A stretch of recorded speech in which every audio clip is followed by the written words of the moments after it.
dentro de todo el plan de seguridad. Vamos a hablar de otros préstamos que están pendientes, que tienen que ver con desarrollo local. Vamos a hablar de la misión de Qatar que estuvo hace unos días en el país. Vamos a hablar del ferry que se habla para unir El Salvador con Costa Rica, etcétera. El censo del programa reparación de escuelas y el plan maestro de movilidad, entre otros. Mi invitado esta noche es el comisionado presidencial para proyectos estratégicos, Luis Rodríguez. Buenas noches. Nacho, buenas noches. Bienvenido. Gracias, gracias. Saludamos a quien hace posible este primer segmento de debate, la Central de Seguros y Fianzas. Durante 30 años hemos consolidado nuestro liderazgo en fianzas. Somos expertos en seguro de personas, seguro de daños, fianza segura. Nuestro servicio es de calidad, ágil y oportuno. Alcancemos juntos nuestras metas, porque los salvadoreños no nos dejamos vencer. 3 décadas de desarrollo. La Central de Seguros y Fianzas. Por 30 años, su centro de confianza. Bueno, Luis, este préstamo de 109 millones fue objeto de una crisis institucional el pasado domingo. Está suscrito a la fase 3 del Plan de Desarrollo Territorial y uno se pregunta qué tan estratégico es esto, ¿no? En realidad, para lo que es la proyección total del gobierno en términos de estrategia para el desarrollo. Sí, bueno, en primer lugar es un tema de país. Sabemos que el tema de seguridad pues, ha estado presente por años aquí en El Salvador. Es obviamente un tema prioritario al que hay que ponerle toda la lupa y todo el esfuerzo del aparato del gobierno, del trabajo que se haga con la sociedad, países amigos, etcétera. Es decir, implica una gran acción coordinada para de una vez por todas tocar el tema de la seguridad. Y como gobierno se ve, digamos, en 3 formas. La primera, que tiene que ver con la represión al delito. Definitivamente tiene que reinar el imperio de la ley. En segundo lugar, la parte de rehabilitación y prevención. Sobre esto, que digamos es la parte más compleja, porque entra dentro de la estructura de las comunidades, entra con trabajo social, infraestructura, servicios básicos, trabajar sobre todo temas de desigualdad provocadas por todo este abandono. Y por último, toda la parte de los cuerpos, tanto policiales como de Fuerza Armada, que necesitan también ser reforzados para que hagan un buen trabajo. Y reforzados en el sentido de que tengan mejor equipo, que tengan capacidad para investigar, equipos de tecnología para investigar, que evidentemente entren también en la parte de la disuasión. Eso quiere decir equipos móviles, videovigilancias, sistemas de investigación, etcétera. Así es como nosotros lo vemos y así es como también está compartimentado el plan de control territorial. La fase 1, bueno, que hemos visto es el despliegue de los efectivos, tanto policiales como militares en el territorio, que digamos ha logrado los resultados que se tienen ahora en un plazo que creo la mayoría no lo tenía calculado. Por otro lado, la fase 2, que implica toda la parte de rehabilitación comunitaria y prevención al delito y trato social con las comunidades. Y por otro lado, ¿existe? ¿Qué cosa? ¿Ese mejoramiento social a las comunidades? Sí, hay un cambio gobierno. Ahí. ¿Cómo se puede, digamos, ejemplificar Sí. o explicar ese no sé cuántos millones se han ocupado, digamos, en el desarrollo social? Sí. ¿Cuánto se ha hecho ya en desarrollo social? Mira, lo que hace el gobierno en este sentido es que dentro de la parte rehabilitativa de las comunidades se distinguen 2 elementos importantes. Uno es el abandono en el tema de las necesidades urgentes que tiene la población o necesidades históricas que no han sido cubiertas. Y por otro lado, toda la parte de reconstrucción del tejido social, entendiendo que cada comunidad hoy por hoy maneja una dinámica muy particular con la que se tiene que trabajar. Es decir, tú entras en comunidades como Campanera, como Centedubiges, como Distrito Italia, donde desgraciadamente la situación en la que ellos si se yo entro a encuentran una es compleja. comunidad, esas comunidades que eran más conflictivas, yo podría ver que el gobierno está presente ahí.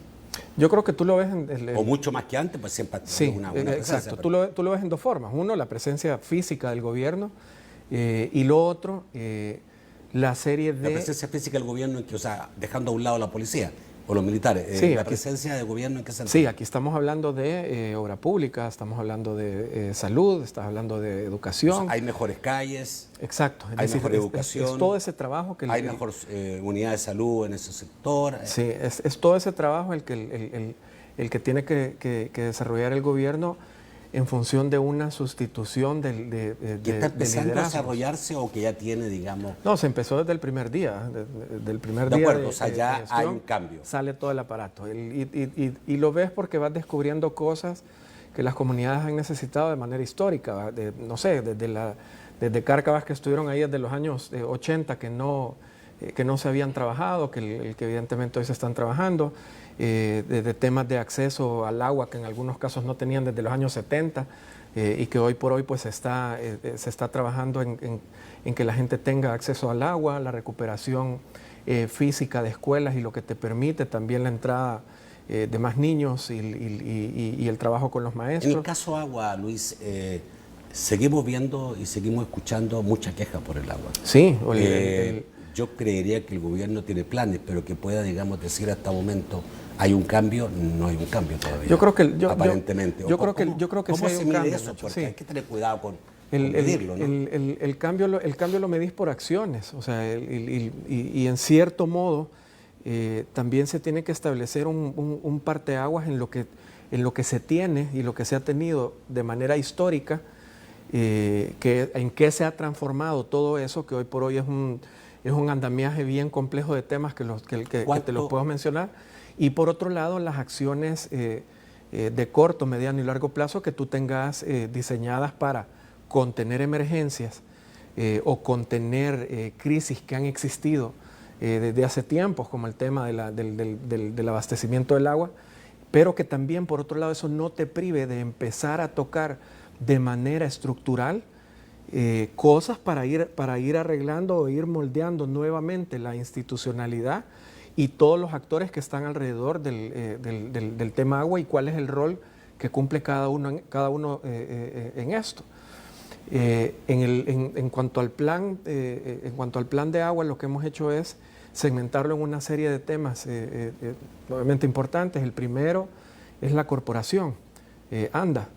Y aquí, como bien saben, pues ANDA prácticamente ha sido una empresa rota desde hace ya muchísimo tiempo, desde el aspecto financiero, su aspecto en tema de servicio al usuario, el alcance que tiene también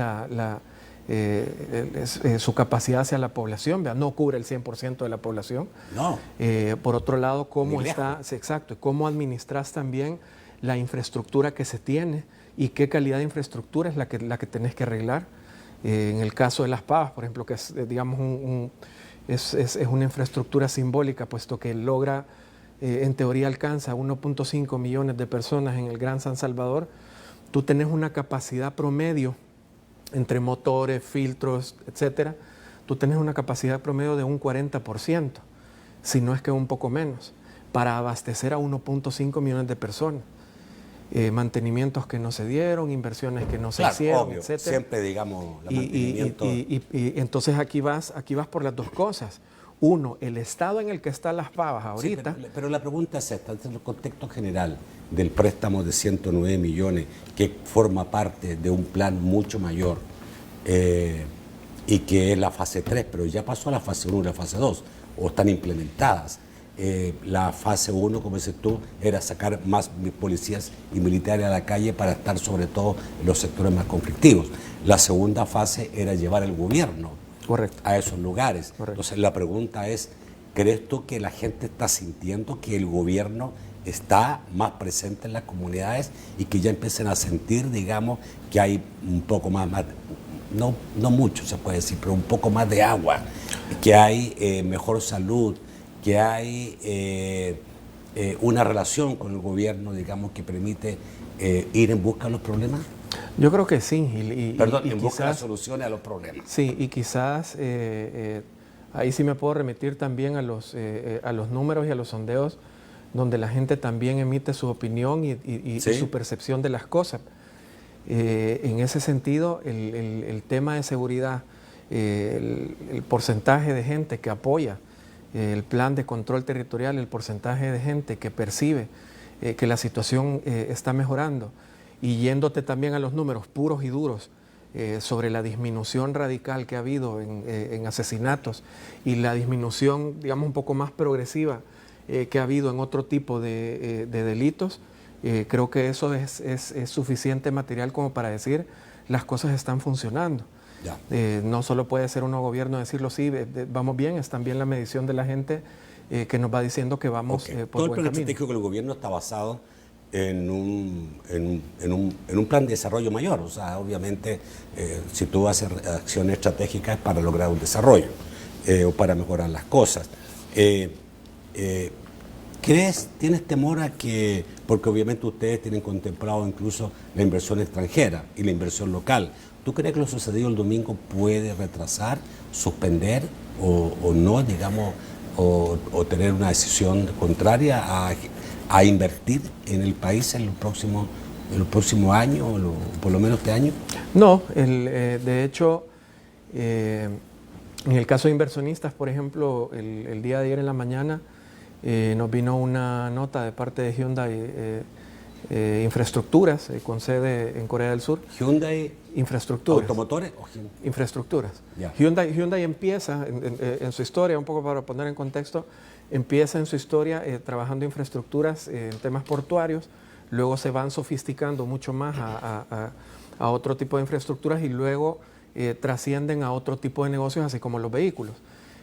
Así están separados, hay una parte que es Hyundai Corporativa, hay otra parte que es Hyundai Vehículos, hay otra parte que es Hyundai Infraestructuras, que es la más grande. Ellos construyeron el aeropuerto de Incheon en Corea, por ejemplo, el último puerto para ferries en Corea del Sur también, la zona portuaria y extraportuaria de Corea del Sur también, es decir, hay bastante trabajo de parte de ellos ahí.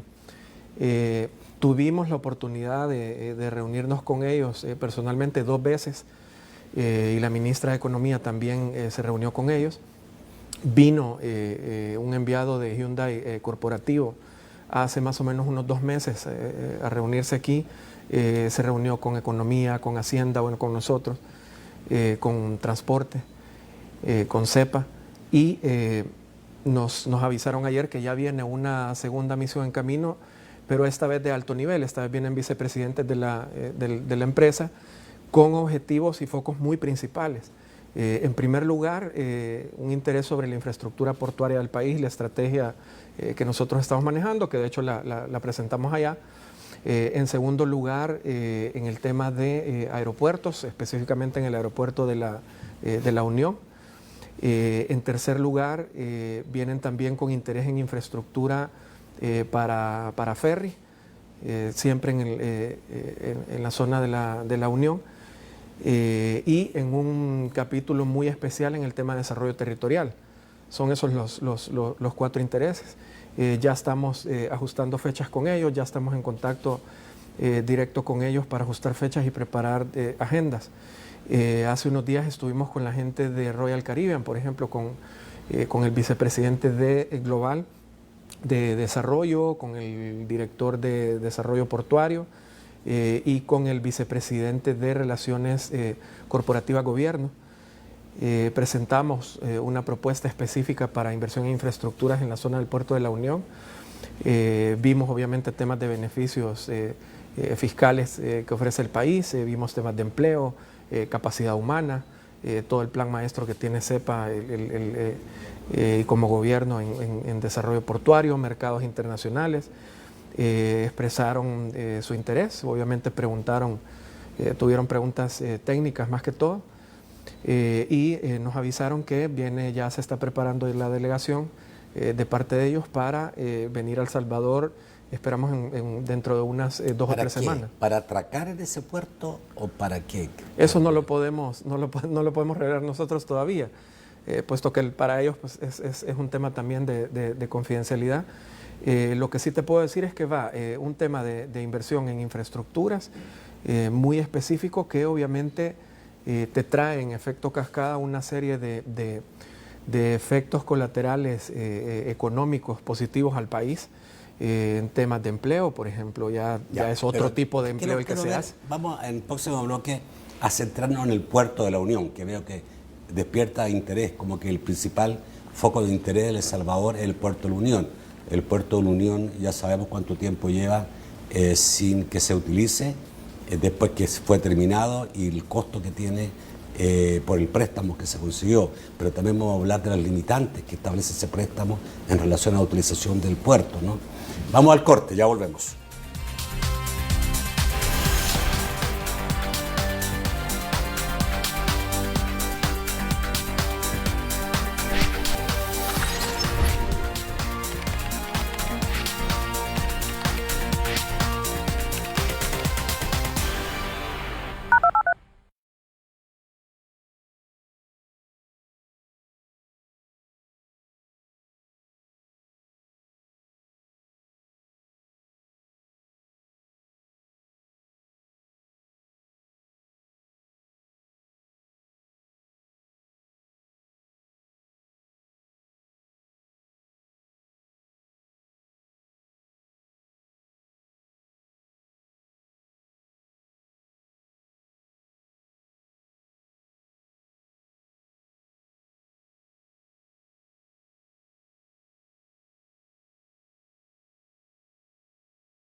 Pide más información sobre esta y otras promociones marcando el PBX 22414200.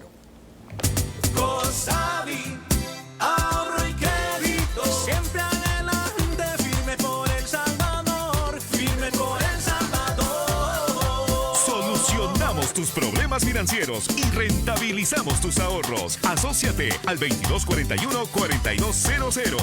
2241-4200. Siempre adelante, firme por El Salvador, firme por El Salvador. El segundo segmento de debate, gracias a Cosabi, ahorro y crédito, que te lleva a la final de la Copa América 2020 que se disputará en Barranquilla, Colombia. Pide más información sobre esta y otras promociones marcando el PBX 22414200. Bueno, ¿cuál es la decisión y estrategia del gobierno en relación al puerto de la Unión? ¿Es darle un socio público-privado? ¿A quiénes se lo puede dar? ¿Qué dice? ¿Cuáles son las condicionantes del préstamo japonés? Bueno, en primer lugar, el tema del puerto como gobierno se está viendo ya más como una red integrada de transporte multimodal, es decir, no solo puerto, es tren, también es aeropuerto, también es conexión con otros países, etcétera. Si nosotros nos quedamos solo como el puerto, como una infraestructura sola, evidentemente no vamos a lograr los objetivos que hasta el momento se han logrado. ¿Eso dice que se puede entregar a un inversionista extranjero el puerto, el aeropuerto y algo más? No, aparte de eso, lo que quiero decir es que ahora como país, si nosotros queremos desarrollar un puerto o cualquier infraestructura logística, tenemos que verla también cómo la vamos conectando con otra serie de inversiones, que no quede sola. Es decir, lo que tú tenías como puerto de la Unión era una infraestructura. Hay que tener No buena había, carretera, sí, hay que exacto. tener... Pero tampoco había una estrategia de generación de negocios, no había una estrategia de alianzas con otros puertos de otros países para crear un desarrollo de transporte marítimo de corta De acuerdo, distancia. pero ¿cuál es la idea del gobierno? La Aparte, idea- digamos, la idea- perdona, entonces la idea del gobierno es primero hacer toda la infraestructura y después entregarla a una licitación privada, público-privada. Mira, la ventaja creo que con esta visión es que se van teniendo varias cartas sobre la mesa. Es decir, por un lado, CEPA no descuida en lo absoluto todos los estudios que tiene que realizar. Y un poco lo que tú me preguntabas sobre Japón, todo el trabajo que se está haciendo con Japón, incluso con reuniones ya más permanentes, digamos, en el tiempo para ir haciendo revisiones de lo que se tiene, ir haciendo solicitudes muy puntuales sobre ciertas oportunidades que se van descubriendo, nos ha permitido que CEPA tenga una mejor capacidad de poder estructurar todas las posibilidades financieras que se tienen. ¿Qué limitante tiene el préstamo japonés? El préstamo japonés, en general, más que limitante, nosotros le vemos un potencial que ¿Pero quizás qué no se le había ¿Qué tiene sacado. limitantes?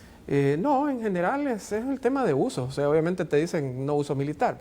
No uso militar. Y eso está... ¿Nada más? Y eso está claro, sí. De hecho... No sé si puede ser concesionado a China. Sí, había un tema... por con eso te pregunto, Sí. ¿cuáles son las Sí, condiciones? ese era el otro tema. Pero evidentemente el hecho de que tú tengas una infraestructura logística, tenés que enfocarla en su mayor rentabilidad, que en sí es el negocio que De pueda acuerdo, tener el pero transporte marítimo. ¿cuál es la idea?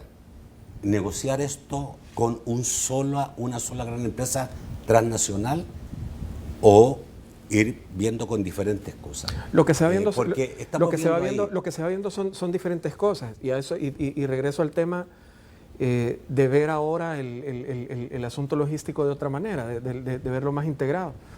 El puerto de la Unión evidentemente no debe caminar solo. Y CEPA tiene un gran potencial de desarrollo en toda esa zona. De acuerdo. También tenés que considerar, por ejemplo, una posibilidad para Puerto Cruceros. Tenés que considerar también una posibilidad para un astillero, sabiendo que no hay desde Ecuador hasta el norte de México y hay un mercado ahí me da enorme una noticia. Ok, sobre eso. Es a ver. decir, Primero, ¿qué pasa con el asolvamiento? Un crucero de Royal Caribbean o de esa dimensión puede entrar al puerto de la Unión. en ciertas zonas, bajo el entendido de que la zona de la Unión tiene diferentes alturas.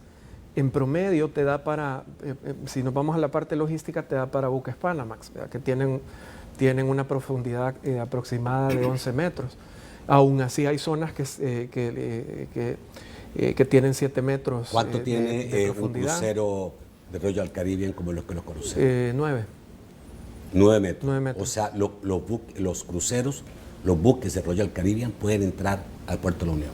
Sí, lo que sí tenés que evaluar es, al momento de hacer todo el mapa de acceso hacia la zona del puerto, o si creas uno nuevo específico para eso, o si creas uno que sea para astillero, etcétera, etcétera, en cualquiera de todas esas circunstancias, lo que tú evalúas siempre primero es una ruta. Luego, dentro de esa ruta, ¿cuál es la profundidad? Y dónde vas a tener que hacer dragado para que la profundidad quede pareja y el buque pueda entrar. Por otro lado viene el factor de la marea y el tipo de oleaje.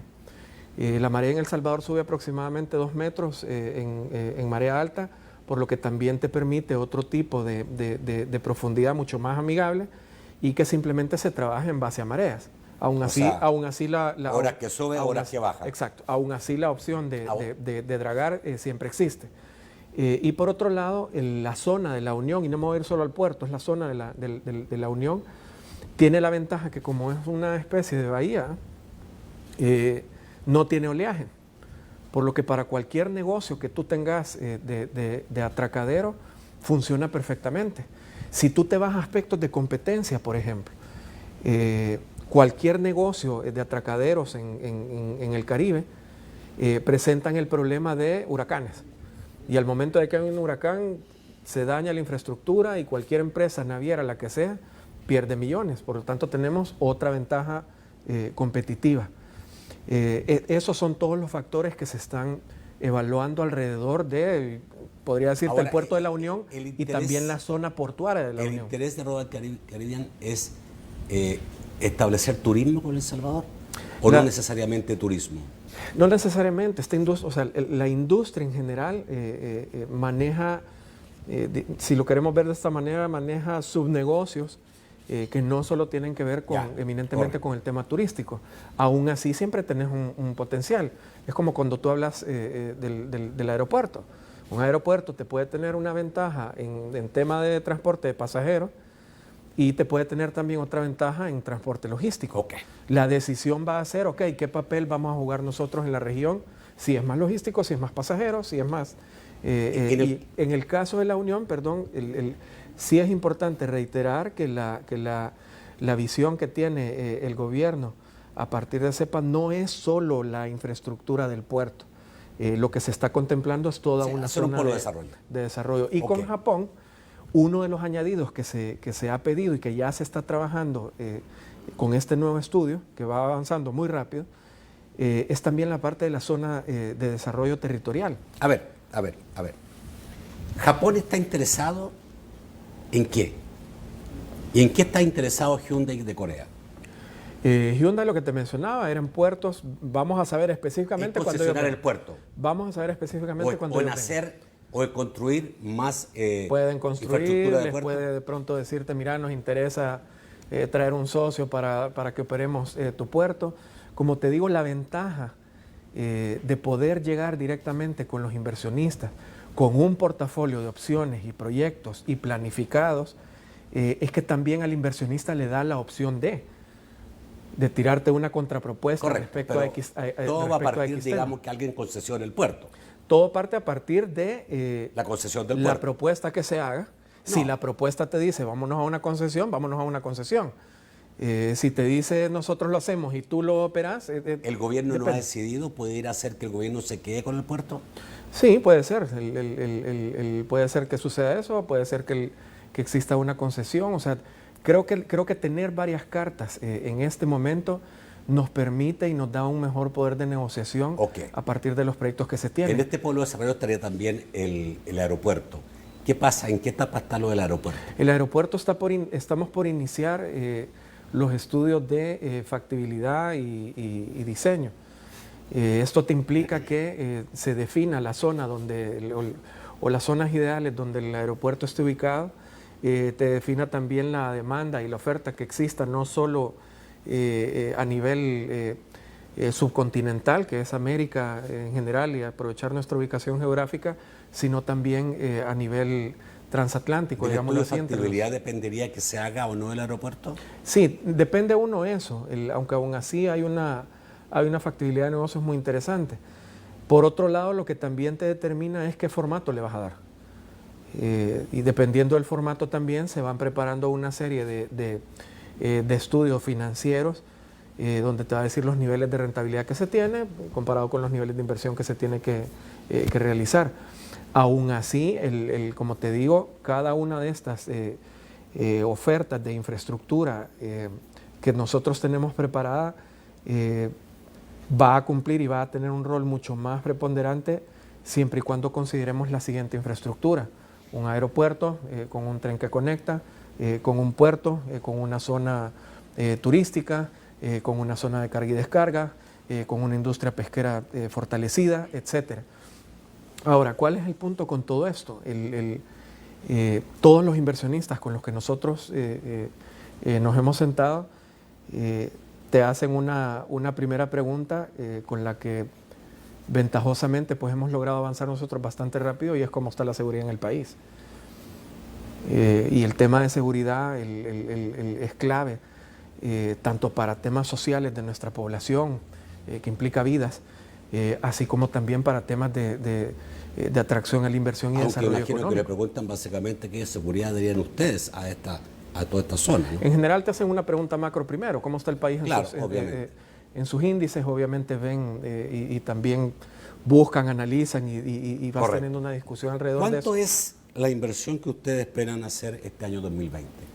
¿Cuánto es la inversión que ustedes esperan que se concrete este año 2020? Mira, el dato puntual no lo tenemos específicamente con los proyectos estratégicos, puesto que una buena cantidad todavía está en etapas de estudios, entrando a estudios de factibilidad.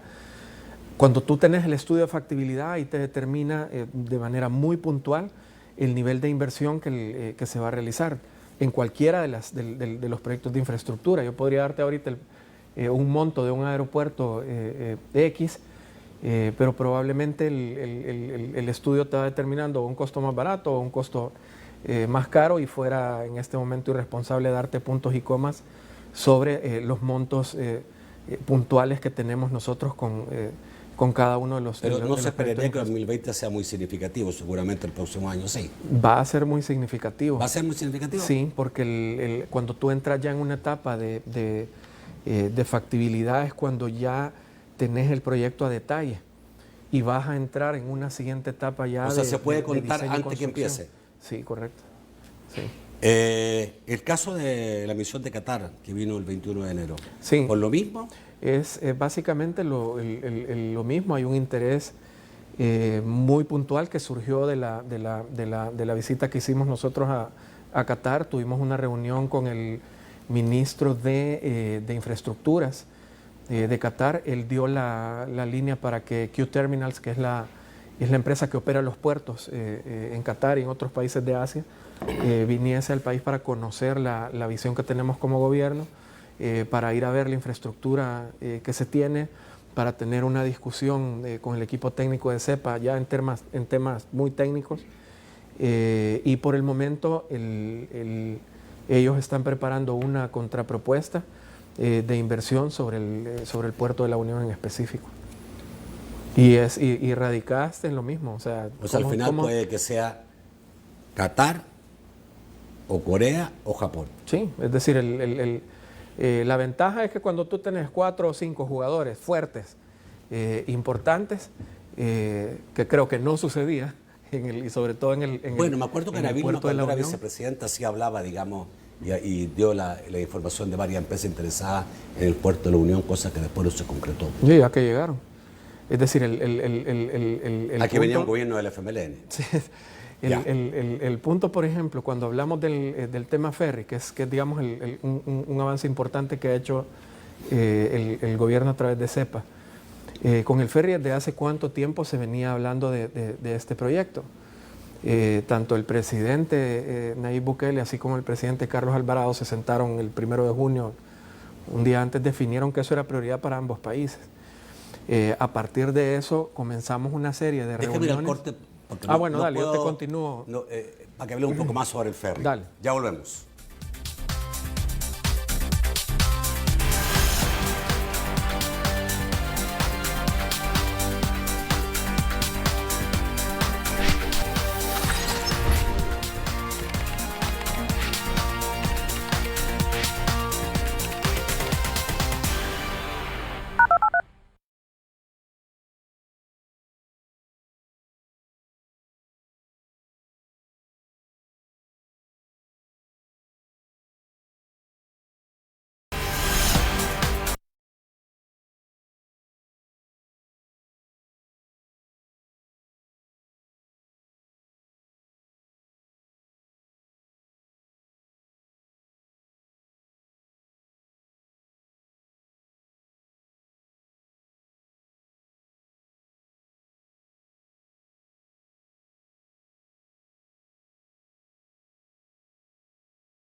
Tercer segmento de debate gracias a Sistema Fedecrédito. Gánate una remesa extra al instante de $50 por un año al retirar tus remesas familiares en el Sistema Fedecrédito.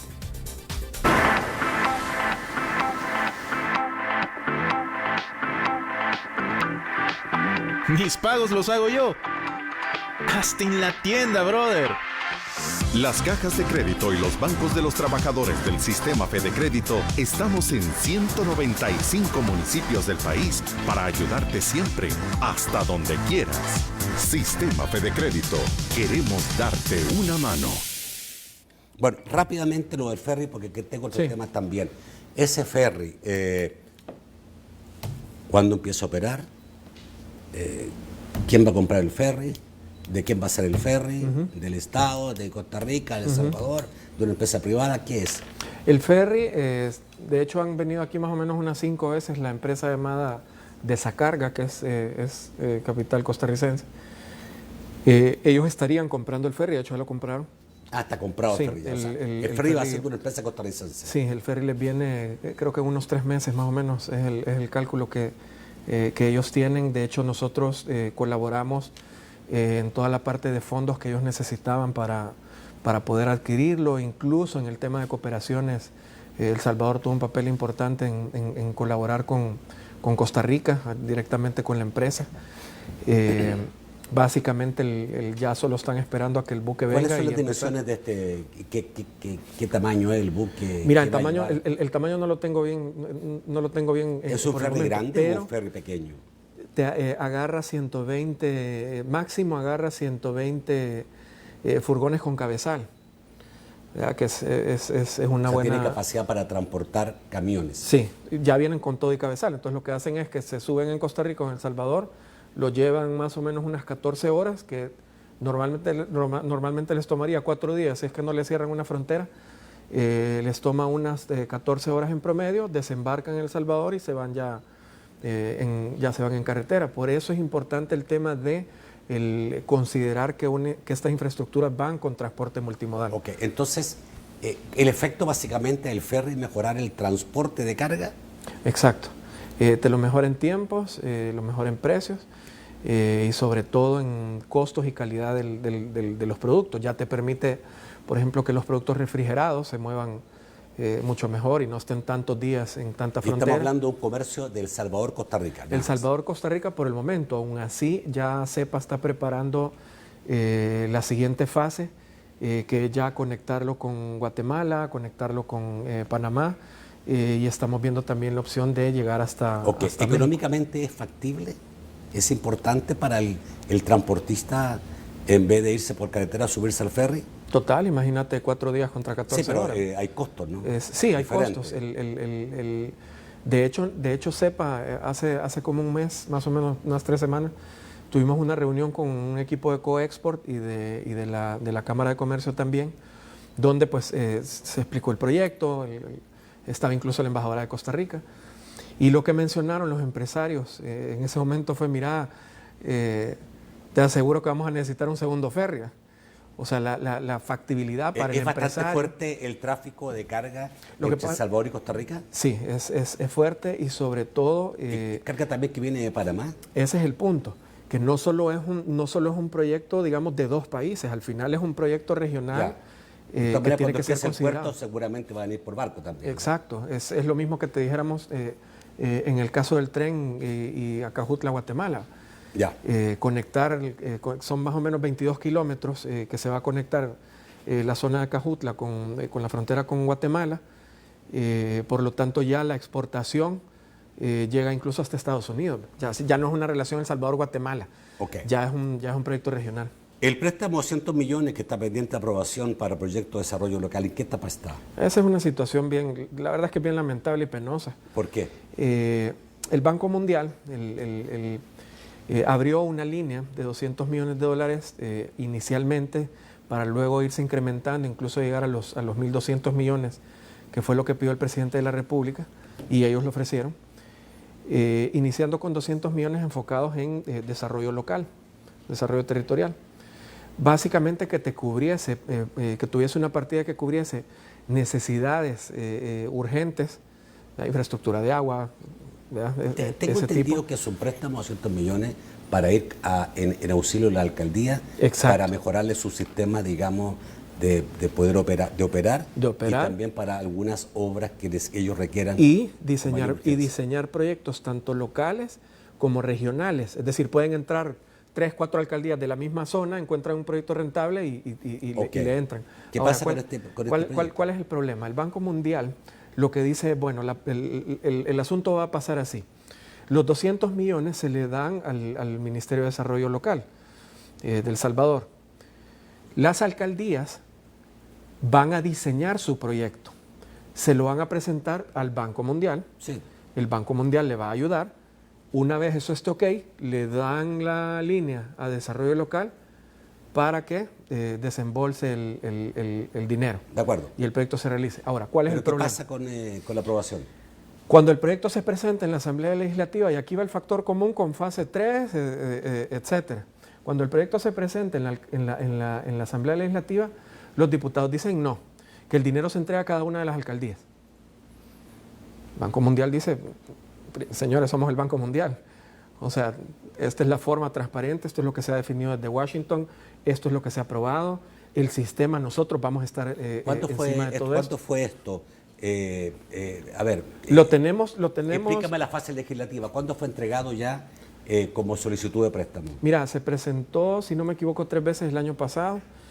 La última habrá sido por octubre, noviembre del año pasado en la Entre Asamblea. octubre y noviembre se presentó la última vez. Sí, ¿Y en qué estado está? es la misma respuesta. Lo que hicimos O nosotros sea, fue... no ha sido aceptado. No, lo que hicimos nosotros fue presentarlo a las 262 municipalidades, ojo, a las 262. Se les presentó el procedimiento, etcétera, etcétera. Incluso el gobierno les ofreció cualquier apoyo estratégico que necesitaran para diseñar su proyecto. De esas no hubo ni un tan solo pero, cero pero, ni uno. Los mismos alcaldes nos dicen, miren, nosotros vamos a hablar también con nuestros diputados para que aprueben esto, es beneficio para los municipios. O sea, lo que sea que entre de Luis, fondos, ayuda. Luis, quiero entender bien. ¿Esto está en este momento en estudio de alguna comisión o fue mandado al archivo? No está ni siquiera en estudio, Nacho. ¿Fue mandado al archivo? Sí, o sea, regresen. Ahí regresa otro día. Entonces, ¿qué es lo triste de esto? O sea, que el fondo no está ahí para siempre. Tú sabes, tú bien sabes cómo operan las multilaterales. ¿Qué pasa con el aumento del FODES en las municipalidades? ¿No va en el mismo sentido?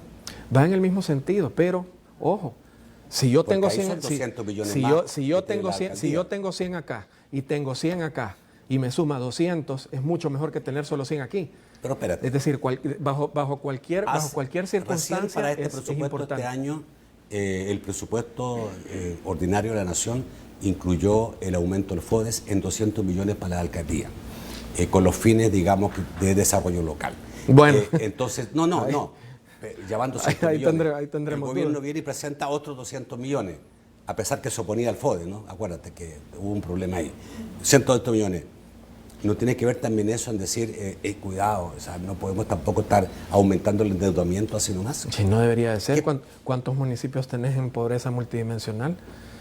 ¿Y cuántas necesidades no hay en los territorios? Quita San Salvador, Santa Tecla, Sí, Antigua, pero etcétera. recuerda que el o sea, presidente de la República... vámonos a San Antonio del Mosco, donde apenas sucede algo en ese territorio y donde por mucho que hagan y por mucho esfuerzo que se haga, no van a poder despegar sino hasta pero cierto recuérdate nivel. que el presidente de la República el- no quería implementar, y se opuso con veto a implementar el aumento al FODES porque consideraba que no estaba en condiciones el país. Lo que pasa es que el presidente, habiendo sido alcalde de San Salvador y habiendo sido alcalde de Nuevo Cuscatlán, tiene claro que este tipo de fondos deben ser usados para obra.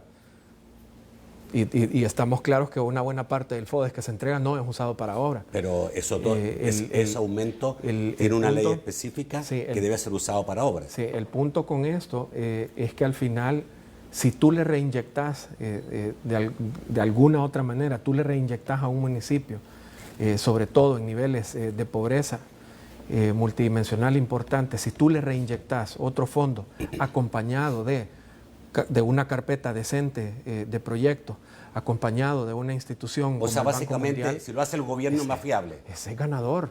O sea, al final, por cualquiera de las vías, es un proyecto ganador. Al final, tanto el Banco Mundial le apuesta con todos los requisitos que ellos te ponen para poder aprobar un fondo. Que te acompañe el gobierno, que te acompañen las mismas municipalidades y estén de acuerdo.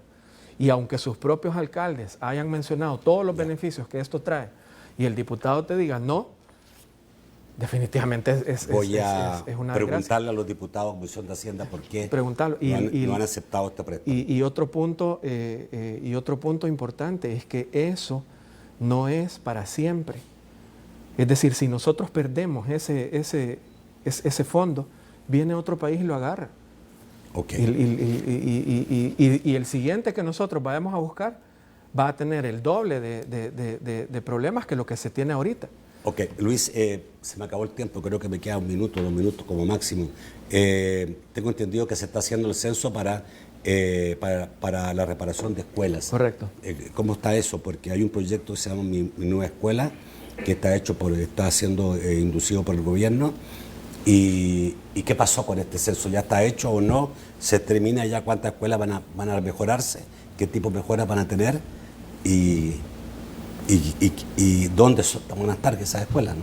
Bueno, en primer lugar, el censo ya está en proceso de trabajo. No se ha concluido todavía. No se ha concluido. Estamos hablando de 5.168 escuelas a nivel nacional.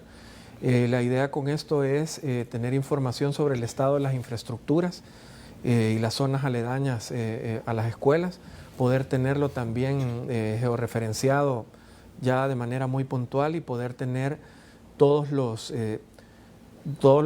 con lo que cuenta la escuela y las carencias que también se tiene.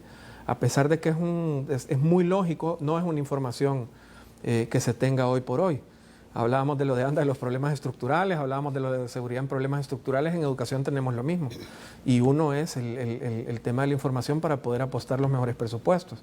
El proyecto de lo que trata es de enfocarse en las escuelas que están en estados de condición infrahumana y en estados de condición de emergencia en cuanto a sus infraestructuras, diseñar un nuevo modelo de escuela físico. Pero eso ya está, ¿no? Me lo Sí, mostraste hace eso varios meses ya atrás. está, yo te lo mostré. Luis, pero el Ministerio de Educación no tiene claro cuáles son y cuántas son las escuelas dañadas y en qué dimensión. Fuese interesante que llamaras también a los ministros anteriores.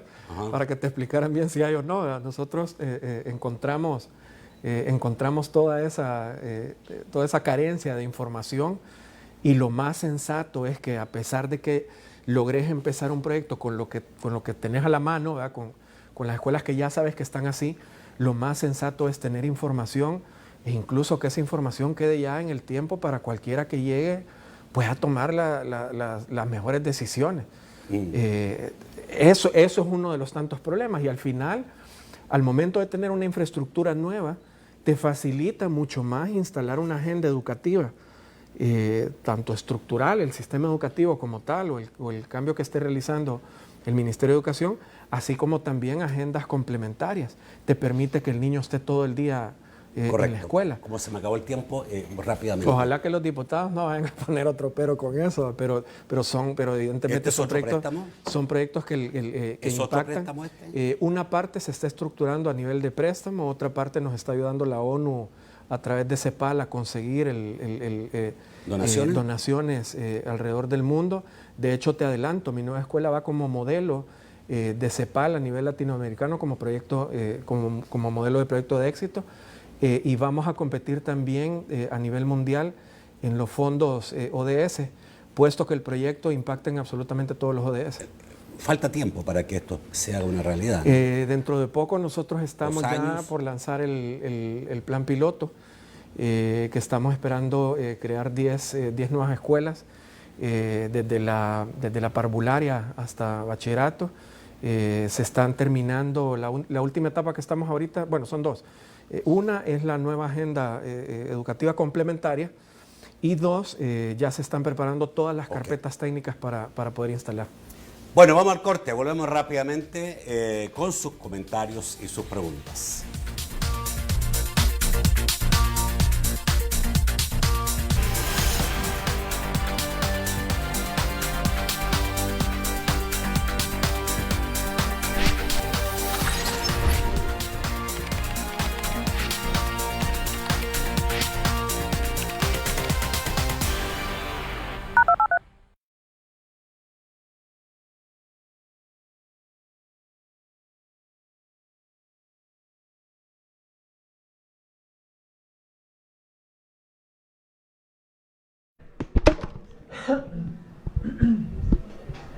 5, 4, 3, 2, gracias.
Buenas noches, Francisco Bonilla. Con el gusto de saludarle, buenas noches. Dice Doris, el problema de Cárcavas es haber concedido permisos de construcción en zonas. Ejemplo claro es Brisas de San Francisco.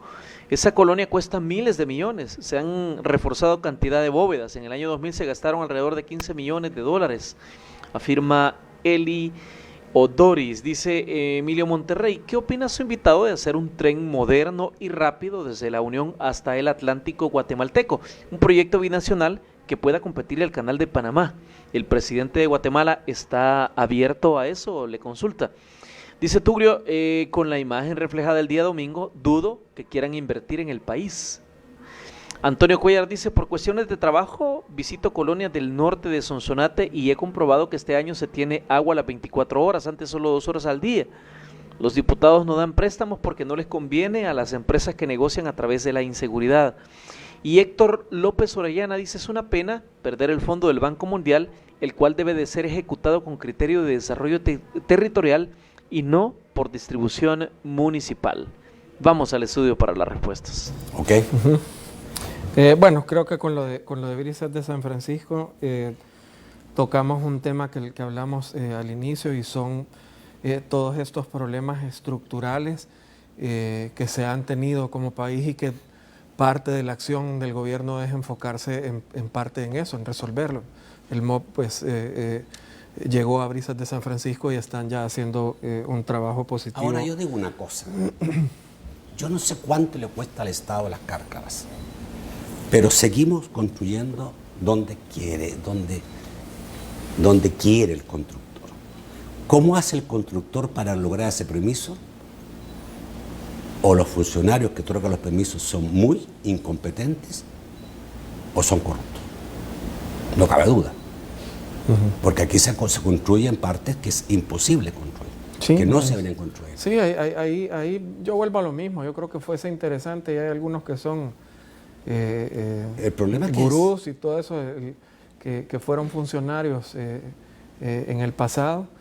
Que realmente si vas a interpelar a alguien deberías de interpelarlos a ellos al final. Bueno, ¿y por qué decidiste todo este montón de cosas? No, que hoy, yo creo que hay que meterlos presos. Es lo que tenés. Sí, pero el problema está en que si se siguen, y hay que poner ojo ahí, porque claro, el día de mañana le cuesta al gobierno el doble o el triple de caro. Sí, exacto. O sea, es mucho dinero. Yo me acuerdo que el ex ministro Gerson Martínez gastó de dinero del Estado muchísimos millones de dólares en Cárcava. Creo que fueron 200 Cárcavas que tuvo que cubrir. Eso es un dinero que seguramente, digamos, en muchos casos fueron productos de malas... Sí, podría ir para otras cosas y podrías planificar las cosas de una mejor manera. A eso me refiero yo con problemas estructurales. Por otro lado, el tema del tren hasta el Atlántico, Sí, de hecho vino una comitiva de Guatemala hace una semana para ya ir cruzando planes maestros, conectar con Guatemala e irnos hacia el Atlántico, tomando en cuenta el tema de la posibilidad de tomar un puerto y también aprovechar los puertos que ya tiene Guatemala. Volvemos a lo mismo, conectar puertos con tren, con vías de carretera, nos vuelven un segundo jugador muy interesante en Centroamérica y eso te cambia la economía de manera radical. Conectar Atlántico, Pacífico y hacerlo con un país amigo como Guatemala, pues es lo ideal y se está trabajando ya en eso. Por otro lado, el tema de la duda sobre la inversión. Yo quizás aquí me iría un poco más atrás y es ¿por qué no se invertía antes también? Es decir, porque la primera pregunta que tú tenés con un inversionista internacional es ¿cómo está la seguridad? ¿Qué le iba a decir yo antes? Tenemos 14 muertos. Hoy podés hablar del plan de seguridad. Hoy podés mostrar los resultados del plan de seguridad. Hoy podés mostrar cómo está reestructurado el gobierno para que esto funcione. Hoy tenés un secretario de Comercio e Inversiones. Hoy tenés un secretario de Innovaciones para apoyarte. Hoy tenés una serie de mesas de gobierno en función de la inversión. Hoy estás proponiendo ventanillas únicas de trabajo para la permisología. Es decir, hoy llevas un plan. Nos decían, por ejemplo, el Río del Caribe jamás había venido a un país a ofrecernos algo, nosotros íbamos. Es decir, la dinámica ha cambiado, los inversionistas lo han percibido y no está cambiando en lo absoluto. Seguimos recibiendo inversionistas, sigue viniendo empresas interesantes, se sigue trabajando con la empresa local, el fomentar su inversión y colaborarles en toda la permisología. Es decir, el trabajo no se ha parado y no se va a parar con esto. Obviamente hay un punto de seguridad clave que para cualquier interés de la población, desde la vida humana hasta los negocios y el desarrollo económico, la seguridad es clave. Por otro lado, el agua a las 24 horas, bueno, mencionaba yo hace un momento, desgraciadamente se tiene lo que se tiene, pero no ha hecho que ANDA pare de trabajar. Ya está casi listo todo el plan de agua. Estamos recibiendo ayuda en este diseño de gente de Holanda, de la misma embajada de los Estados Unidos, de empresas públicas de Medellín, que de hecho hoy tuvimos una videoconferencia. Es decir, se está armando un PNUD. Ya está entrando también, CEPAL ha entrado también en este apoyo para que el país tenga de una vez por todas un plan de agua decente. Y eso obviamente impacta tanto en el desarrollo económico así como en la exclusión social. Por otro lado, el tema de perder el fondo del Banco Mundial, pues yo sí le hago un llamado a los diputados y no solo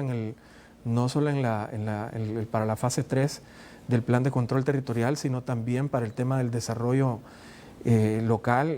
Dejemos por unos minutos nuestras agendas políticas, dejemos ¿Pero como... ¿No crees que también ellos tienen que considerar las prioridades y las posibilidades de países? Somos un país altamente endeudado. Te lo voy a poner en este comparativo. Ajá. Prioridades, 2. 1, la delincuencia en El Salvador, que sabemos que históricamente es un problema. 2, el gong de la Asamblea Legislativa, porque vino el presidente y lo tocó. Esas son las prioridades, un gong. Es decir, hay cosas mucho más importantes.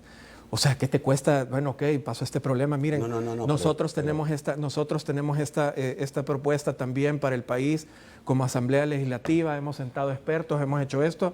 Y señores, aquí está también nuestra propuesta. No, es un gong y una silla. A eso es a lo que yo me refiero con tengamos la misma visión en cuanto a las prioridades de país. Sí, pero la seguridad esto que tú me es dices, clave. Se presentó mucho antes del GON y del domingo pasado. Eso. Sí, pero Imagínate imagínate que ver una cosa con la tiene otra. que ver, tu respuesta es un gong. O sea, absolutamente tiene que ver. O sea, vuelvo al punto, la seguridad. Que no te recibieron el préstamo hace 4 meses atrás con lo del domingo. Es que ya es parte de un modelo de decirle no a todo. O sea, si pasa una vez, ok, decir, bueno, pasa una, pero si está pasando de manera constante, ya eso no es una Vamos a casualidad. preguntarle a los y es el diputados, llamado. cuando tengan los diputados haciendo, algunos diputados sobre el tema, le voy a preguntar sobre este Y, tema. y darle más minutos a la población para que les pregunte cosas en redes sociales, porque al final la gente es la que está urgida. La gente es la que está urgida de seguridad, de que el niño pueda ir a la escuela, de que no extorsionen, que la niña ya Sin no duda. sea esclava sexual. Es decir, la población está urgida. Y si tú no ves, ya está urgida desde hace muchísimo tiempo, no es de ahorita, no es circunstancial. Y si tú después de tanto tiempo no ves eso como una prioridad, definitivamente tenés un problema. Sí. Ok. Gracias, Luis, por estar esta Gracias, noche. Nacho. Gracias a usted, amigo televidente. Los espero mañana a las 8 de la noche. Mañana es jueves de debate. Carlos Araujo, Roberto Rivera Ocampo y Marvin Aguilar Umaña. Mañana a las 8 de la noche. Pasen muy buenas noches.